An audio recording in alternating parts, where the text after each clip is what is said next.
Namaskaram.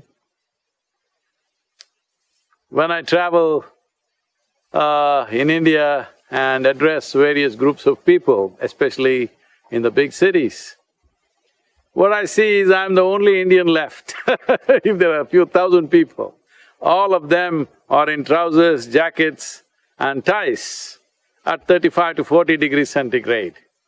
What's happened to our generations or millennia of wisdom as to how we should dress for the climate that we live in? Women are a little better, they're still somewhat in their traditional clothing. Traditional clothing is not about traditions, it's a certain wisdom we evolved over thousands of years as to what kind of dress will go best with the climatic and atmospheric conditions in which we live. Above all, India, Bharath as a nation, has over 120 distinct weaves. Each district, each community and even specific families have their own methods of weaving and dyeing. At one time, we exported 50 to 60% of the world's textiles. Indian textiles have clothed the world at one time, but in the past 250 years, a systematic demolition of textile industry has happened. It is time we revive this ancient art to its former glory or even better than what it was, because considering what technologies, what logistics we had at that time and what access we had to the world at that time, today what we have is phenomenally different. So we should not think about just reviving this, we should think about how to make this happen in a big way. This has a tremendous impact on the world also. Above all, right now our Prime Minister has called for Atmanirbhar Bharat, about self-sufficiency in various dimensions. Textile should be the first one that should happen because we have immense experience behind us. It is wonderful that the Ministry of Textiles has been taking this up in a big way. This Diwali, I request every one of you in India and wherever else you are if you are Indian, whatever clothes and fabrics you are buying, please make sure it is handmade, organic and from the land of Bharath. If you can't wear designer clothing, where a lot of designers have gone into Indian fabric, at least the simple khadi, believe me, it will add to your beauty and above all to your health and comfort. There is a certain beauty and an aesthetic for something that has been worked with human hands with a certain level of attention and care. This is what you must wear, not something that is rolled out of unthinking machines, which may be efficient, but they don't have the quality, above all, organic fabric. This is also a question of your health. Today, 60% of the clothing in the world is made from synthetic fiber.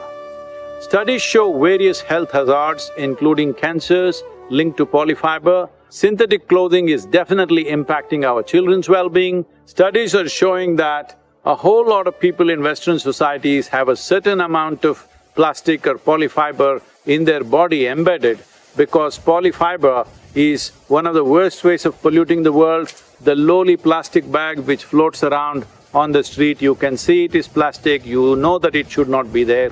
But polyfiber is happening in a microfiber form. It is getting into your breath, it is getting into your food and water that you drink and the soil.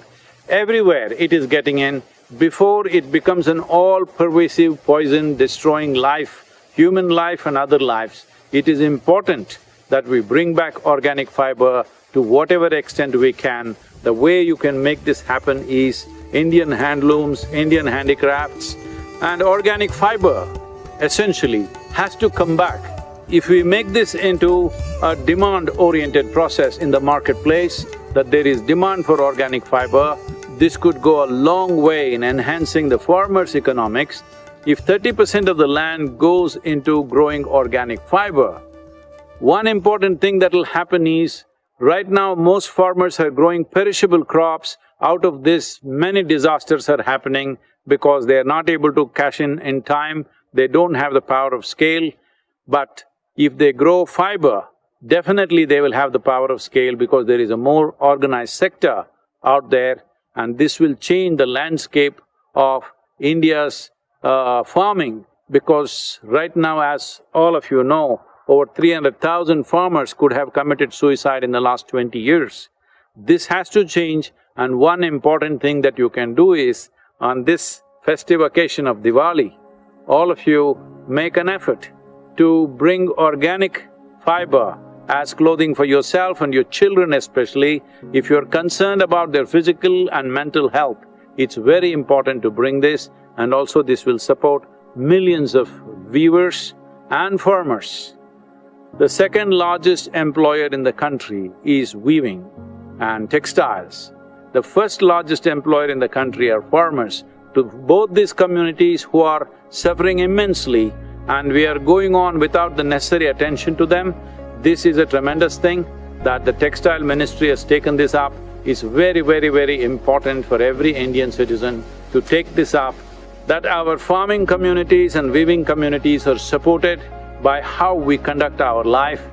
May you have a fantastic Diwali, but this time around with the pandemic, let the celebrations be within yourself and your family. Don't make too much of community affairs, because this is needed out of us at this time to behave responsibly as a nation.